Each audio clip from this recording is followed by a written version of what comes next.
I mean, why not? It's had its roof chopped off.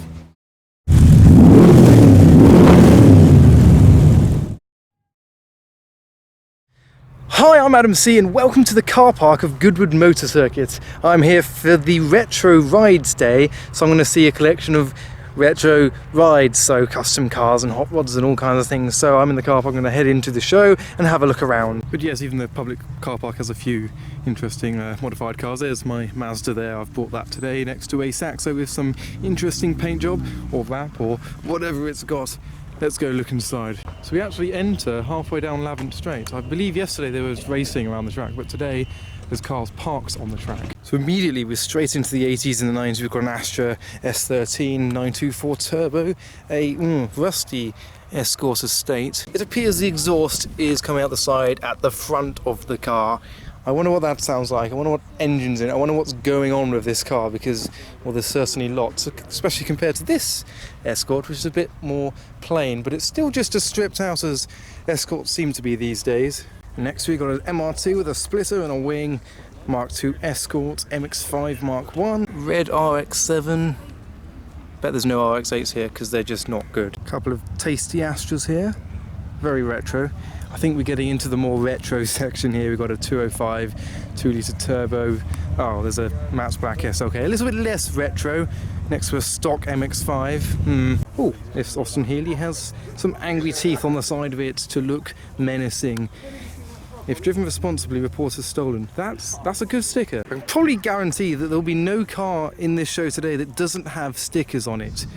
Life's a Drag, that's quite a appropriate one. We've got all sorts here. What have we got there? We've got a flower with some ladybirds on it, on this Starlet. A Volkswagen Jetta with some blinds in the back and some that stuff.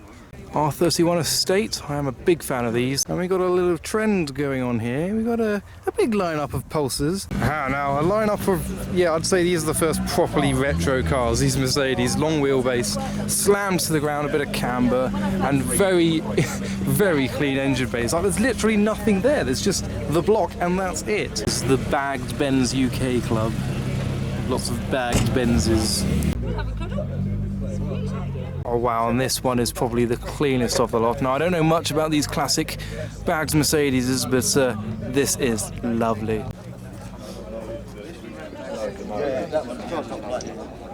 Oh, and as a direct contrast, there's one with flames on the front of it, and some metal bucket seats, an aircraft wheel. Look at that, that's hardly the performance wheel of the century, and he's got some shattered glass on his side windows there. But yes, this is unique. So you've got a Mark II MX-5 next to a very custom Mark I with a huge splitter on the front, very custom front end. And if you come around the rear, oh, Henry Hoover, it's got the bumper delete as well. So that's, yeah, that's had a lot spent on it. Now this is special, a proper stripped out wide body Ford Escort Mark II RS2000, Volvo inside, Cosworth engine. Now peeling off the racetrack as well, there's another section over here. Now what have we got? We've got a Jaguar XJ that has been retrified, if that is a word. It will be now because I've just used it, but it's got a nice graphite grey colour scheme, all the chrome work sets it off nicely, and next to it, a chic little Alfa Romeo debumpered. That looks cool. As far as colour combos go, the light blue with the brown is something I'm a big fan of. Even the brown wheels. Right, so over here we have a Mini with a roof scoop that suggests it's mid-engined. It's also sitting on 16-inch wheels, which normally wouldn't look that big, but on this they look huge. There you go, mid-engined Mini. A couple of E34 540i's, including a lovely Estate here. We've got Rudy the Polo with a small bicycle on the top, a Civic on some very unique wheels there. Now I will be spending the day pointing at wheels saying, oh look, they're interesting. I know nothing about wheels. I cannot tell you what these are. They have no wording on them, but they are wheels. As well as these, which are wheels as well. Wide body Nissan Sunny, Audi Coupe. Ooh, an MGB! It's like a Sebring wide body MGB GT. So this was a Mark I MGB GT. Mine is a Mark III, but there's not much difference to the untrained eye.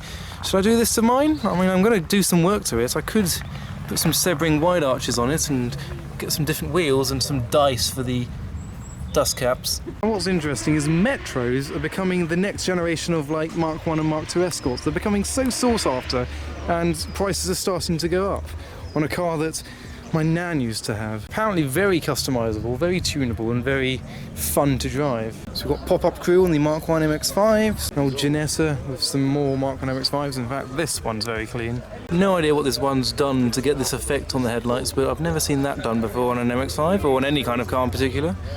Oh dear. Whereas this one just has a minion on the side as a sticker.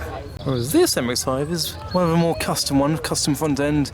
It's got the hardtop, very vibrant, luminous greeny yellow colour. It's got the classic retro Mazda logo there. That is the original Mazda logo. Probably had thousands spent on it.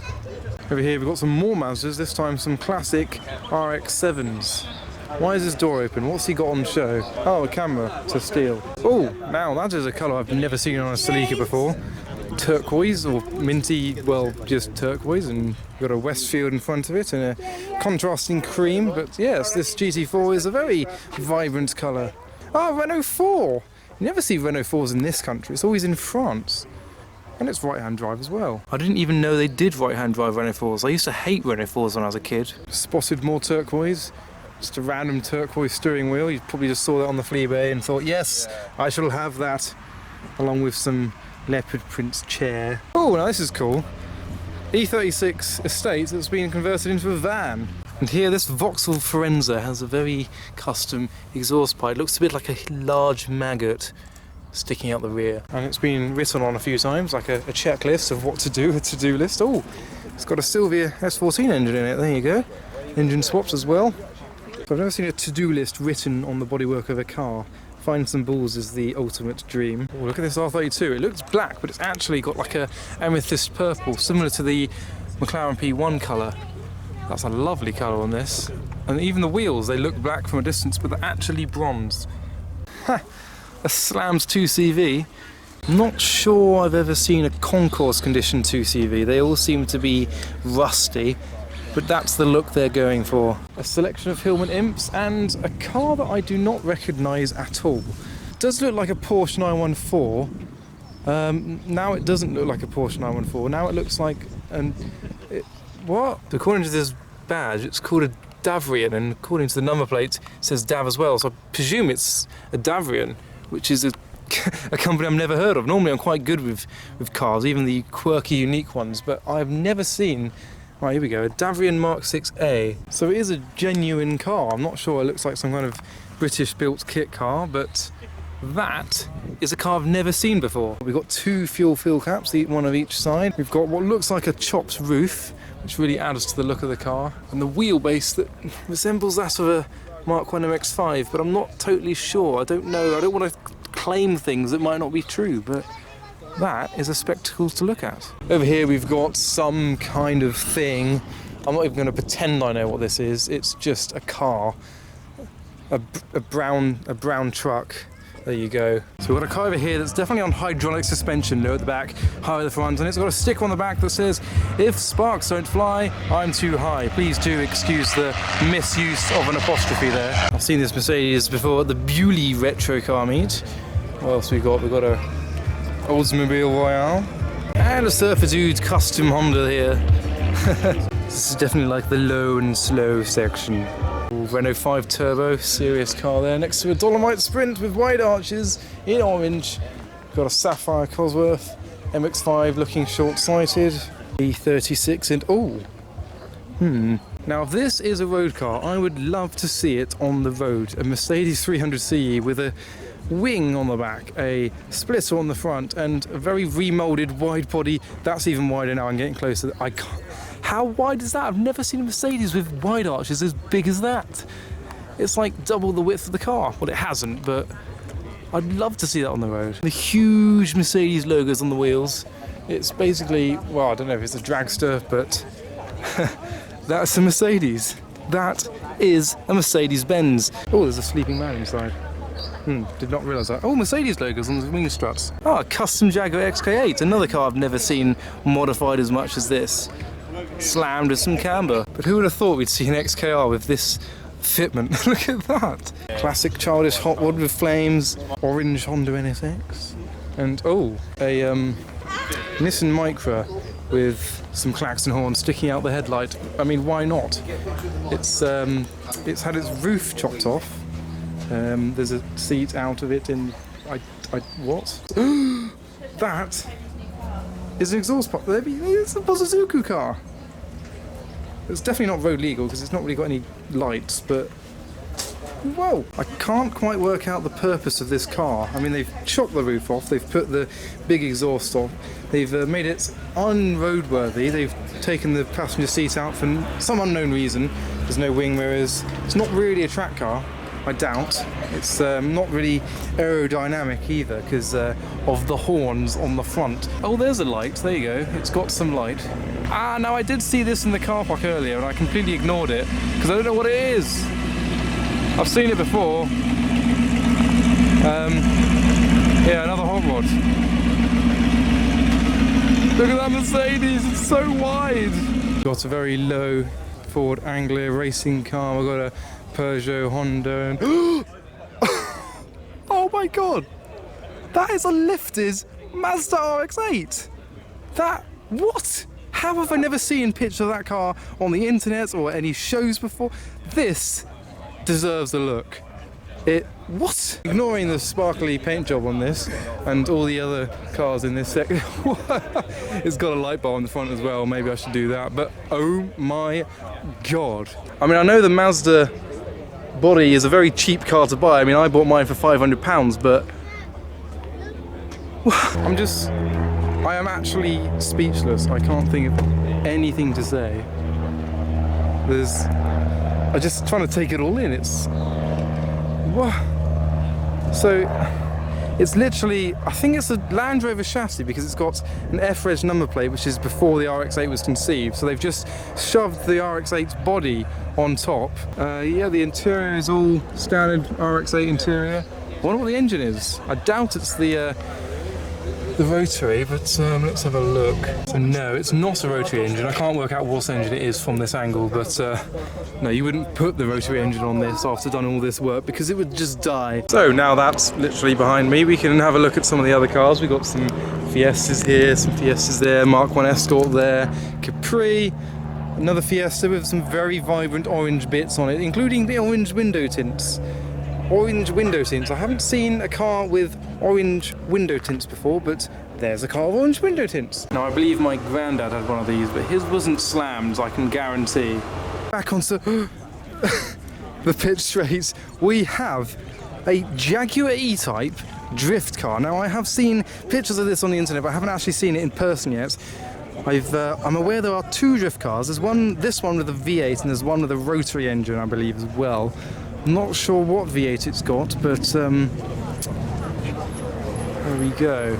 So they've taken a Jaguar hardtop shell with a bit of rust and they've just shoved an engine in it, slammed it, give it a little bit of stance, some new wheels, and turn it into a drift car. I mean, it's seen better days, this body, but very special to see. The trumpet sticking out the top. And you can actually see the ground through underneath. I presume it's like rotted away, so they've just cut it all out. Oh, it's got the original steering wheel. Well, probably not original actually, but an original looking one, a period correct wheel, as opposed to the non-period correct side pipes here. So the paintwork has seen better days, but that's not really an issue on this car. Got a custom rear end as well. There we go, the star of the show, how to take a ratty old E-Type and turn it into something, well, turn it into a showstopper. Look at those arches on the rear. Look at that. And this one admittedly isn't really set up to drift, as much as I like to call it a drift car. The other one is, but same kind of idea as the other one. I need to find the other one because that is a proper drift car. I mean, next we've got a twin carb something or other, probably a 4-cylinder engine in that. Probably bowels of fun.